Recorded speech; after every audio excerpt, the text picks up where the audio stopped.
Bom dia a todos, já boa tarde, né? Mas a gente ainda não almoçou. Eu gostaria de agradecer a presença de todos, em especial o convite que me foi feito na pessoa do Dr. Dantas Oliva. Vou falar sobre dilemas, e tem aqui um grande dilema, que esse assunto eu estudo está começando agora o 7º ano de estudo sobre trabalho infantil artístico, e eu vou ter que falar sobre esse assunto em 20, 30 minutos no máximo, com vocês assim querendo sair para almoçar, que aliás vocês vão sentir o outro dilema, fico mais um pouquinho, ouço mais um pouco, ou saio e almoço. Então a vida é repleta de dilemas.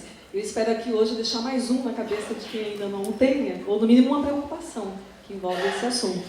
Como eu descobri que acho que 70% das inscrições dos presentes aqui são universitários, eu acho que é bom começar, que é outro dilema que eu tenho, como começar essa palestra. Mas eu posso começar contando para vocês o seguinte: às vezes é difícil explicar como é que um tema de pesquisa nos chega e como é que você encontra um tema para pesquisar, se vai ser um TCC, uma dissertação, uma tese. Mas esse assunto, na verdade, é ele que me encontrou, porque tudo começou assim. Eu era mãe há 6 anos, advogada trabalhista, fazendo uma especialização em Direito do Trabalho. E fui acompanhar um sobrinho de 4 anos que gravava uma novela, porque eu já estava intrigada, há algum tempo ouvia parentes relatando sobre o que acontecia ali nos bastidores de gravação de comerciais e de programas televisivos, e eu achava que alguma coisa muito errada estava acontecendo. Eu saí dessa experiência com a certeza de que eu tinha que fazer alguma coisa para defender, para ajudar, para colocar luz, né, no que acontece nos bastidores e ajudar essa população talentosíssima e trabalhadora precoce a ter seus direitos garantidos e protegidos. No início, eu fui fazer um levantamento jurídico para ver como é que era possível, se é proibido qualquer trabalho a menores de 16, exceto como aprendiz a partir de 14, como é que era possível ter bebês fazendo comerciais, criancinhas apresentando programas, e muita criança há muito tempo em novelas. E isso virou um livro publicado pela LTR em 2011, mas eu ainda não estava satisfeita, porque eu achava que o mais importante eu não havia respondido, que era conhecer quais eram, então, as implicações para a saúde, para a qualidade de vida dessas crianças, desses adolescentes, ocasionadas por essa exposição a esse mundo do trabalho, a essa carreira artística. E foi na saúde pública, lá da USP, que eu consegui apoio e orientação para desenvolver um trabalho interdisciplinar, multidisciplinar, envolvendo psicologia infantil, direito, saúde ambiental, ergonomia, sociologia, para entender os caminhos envolvidos aí nesse assunto e sugerir realmente ajuda, enfim, de mudanças até legislativa e de políticas públicas envolvendo esse assunto. Então, passo aqui a apresentar algumas conclusões. O trabalho infantil é proibido porque ele faz mal, ele é prejudicial às crianças e adolescentes. Tem muita pesquisa mostrando que o que acontece é uma competição entre o horário, o tempo para o trabalho e o tempo para as outras atividades essenciais para adequada formação e desenvolvimento daquela criança, daquele adolescente. Aqui na tela tem algumas das descobertas, né, consolidadas em várias pesquisas nacionais e internacionais, envolvendo prejuízos ao desenvolvimento biopsicossocial, atraso e mesmo abandono escolar. E eu chamo a atenção para o último tópico, que é danos de difícil superação, que está muito diretamente relacionado ao slogan desse evento, né? Que tem hora para tudo, como é que é? Eu não estou conseguindo ler. Existe um tempo para cada coisa, e é isso. Se aquilo não for não ocorrer no momento adequado, passou. O momento de ser criança é específico. O momento de viver a sua infância é determinado. O maior risco de doenças ocupacionais e acidentes ocorre porque existem características próprias dessa fase de vida, como eles são vulneráveis, por quê? Porque eles são imaturos, eles adoram se arriscar, eles não têm capacidade cognitiva de avaliar as consequências dos atos. Então, obviamente, eles estão mais expostos aos próprios acidentes de trabalho. Mas, afinal de contas, infância, como se vê a infância, é uma construção social, histórica. O Dr. Ricardo nos abrilhantou com aquela abordagem histórica, e eu agora vou descrever para ele, que está aparecendo uma foto, que eu quero mostrar a vocês. Nós e essa foto estamos distantes apenas 100 anos. E era a foto publicada numa obra da OIT, de 2001. Enfim, eles resgataram uma foto antiga, de 1907, de uma fábrica com o patrão e os trabalhadores. Só que os trabalhadores, olhem a carinha dos trabalhadores. Então, Então, enfim, está um pouquinho ruim a imagem, mas são crianças muito pequenas, 6 anos, 7 anos, 9 anos. Pouquíssimas mulheres e a grande maioria criança. Então, hoje, ficamos indignados com isso. Assim eram os trabalhadores de 100 anos atrás. Agora, à tarde vamos ouvir sobre trabalho doméstico infantil. Hoje a grande maioria reprova, mas há pouco tempo, né, quando eu era criança, era muito comum, muita gente ter meninas trabalhando em casa. E essas crianças lindas e talentosas, que agora eu apresento, né, as fotos, as figuras, a sociedade hoje vive uma fase de deslumbramento com a fama, com a vida do espetáculo. E essas crianças que sempre aparecem tão sorridentes, lindas, arrumadas e sorridentes. Isso é mesmo diferente. Há poucas semanas, 2 semanas, eu dei entrevista para uma revista que é da Abril, para crianças, para adolescentes. O que eles queriam saber, as perguntas deles eram assim: se eu não posso assistir um filme que é indicado para maiores de 14 anos, por que pode ter lá uma criança menor que eu atuando, trabalhando? Então ele pode atuar naquilo, mas eu não posso assistir a obra. É uma grande questão, né? É um grande dilema. Então, será que essa atividade é tão diferente mesmo das outras atividades proibidas, classificadas como trabalho infantil e objeto de tantas campanhas? O artista mirim, ele não está enquadrado na legislação brasileira com um cuidado específico. As leis que regulamentam a profissão do artista não fazem qualquer ressalva sobre essa participação do artista de crianças e adolescentes nessas atividades. Então, a interpretação das normas nacionais e internacionais vigentes parecem indicar uma possibilidade de autorização judicial. E é isso que acontece, porque a resposta que eu dei para essas crianças que me entrevistaram foi isso: olha, acontece porque existe uma autorização judicial daquela exposição, daquela participação. Agora, se deveria ter sido dada essa autorização, às vezes parece que não. Eu vou trazer aqui algumas histórias que eu ouvi e alguns relatos dessas crianças que estão nessa carreira, às vezes recentemente, às vezes com 12 anos de idade, já tem 10 anos de experiência. Então vocês vão ver o que acontece lá nos bastidores e que não aparece a quem está ali observando e apreciando aquela arte, geralmente desenvolvida com muito talento.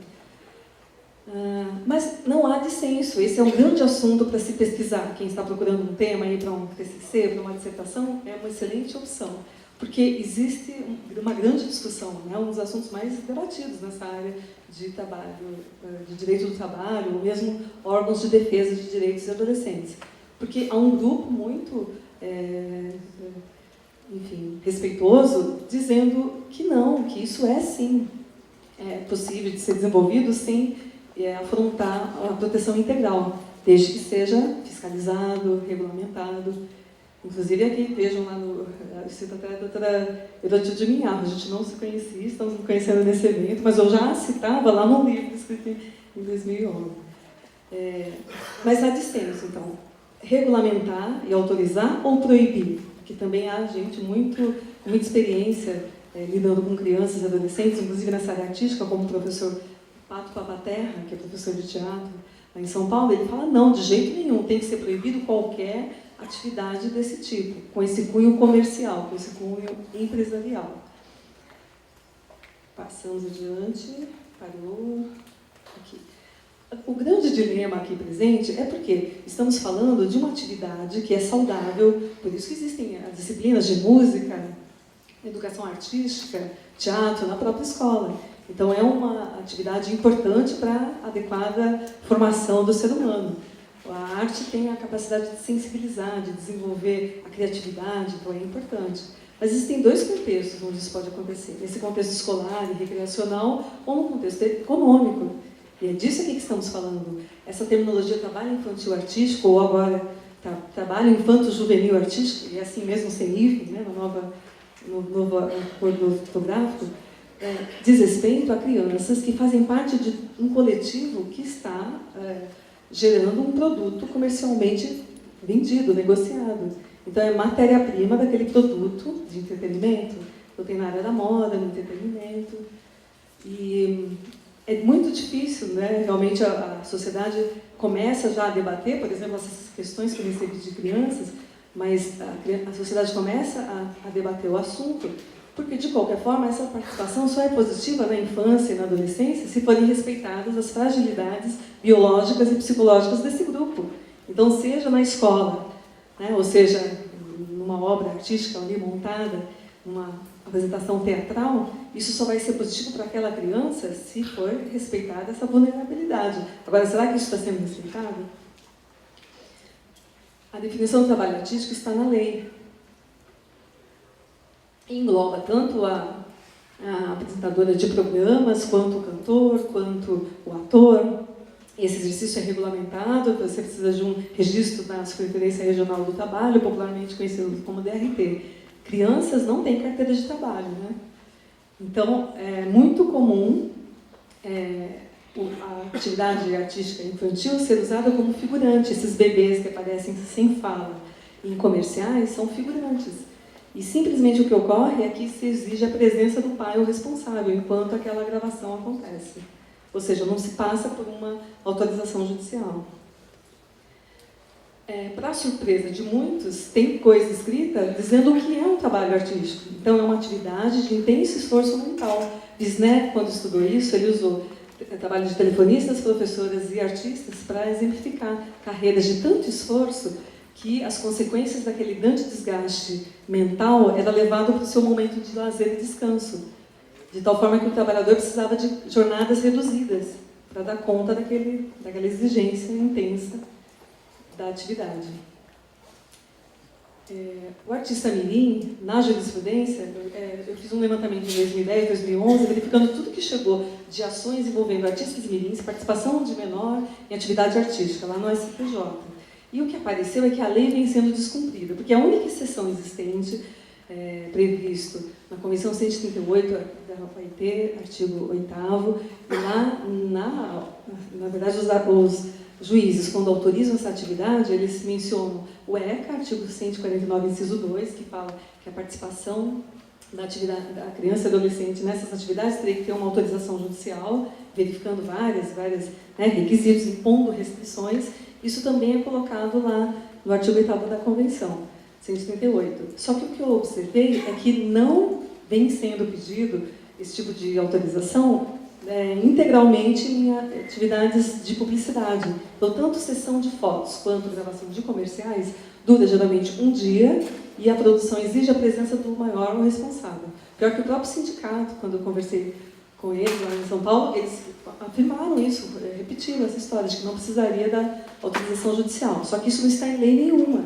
Na verdade, isso aí é uma interpretação indevida do ECA, e essa jurisprudência que eu levantei, todos os processos que chegaram ali no STJ diziam respeito a isso. Era uma MP estadual processando a emissora que agiu dessa forma. Então, quando é uma atividade rápida, que dura um dia, é difícil haver algum tipo de processo, porque começou a ação, já acabou, né? O evento já foi. Quando era um programa vinculado semanalmente, dava tempo, enfim, e aconteceram essas condenações. 100% das emissoras foram condenadas porque não solicitaram alvará judicial para aquela atividade. E, há pouco tempo, essa polêmica veio à tona por causa de um levantamento feito pelo Ministério do Trabalho, que descobriu mais de 33 mil autorizações da Justiça Estadual para o trabalho infantil, e que envolvia atividades diversas. A gente até tentou junto, eu falei com o Luiz, que foi responsável por esse levantamento, a gente tentou localizar para ver se havia também trabalho infantil artístico ali naquelas autorizações. E muito provável que não, porque ali eram crianças que possuíam carteira de trabalho, que tinham autorizações judiciais para essa atividade. E a maioria dos artistas mirins, eles às vezes têm empresas abertas no nome deles, né? Enfim, logicamente representado pelos pais, ou então o contrato é com a agência que apresenta a criança para fazer aquela atividade. Na verdade, formalmente é tudo irregular, é com a agência esse contrato. Então não tem critério de trabalho, não vai aparecer esse levantamento aqui da Reis. De qualquer forma, é uma nítida afronta à Constituição, porque a competência, claro, é da Justiça do Trabalho.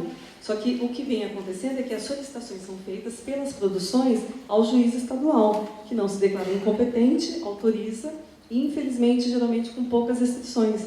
Apenas está lá no alvará, autorizo tal atividade.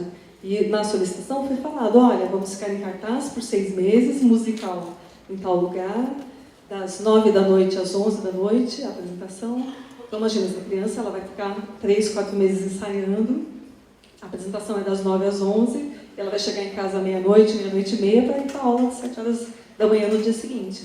Obviamente que tem alguma coisa errada.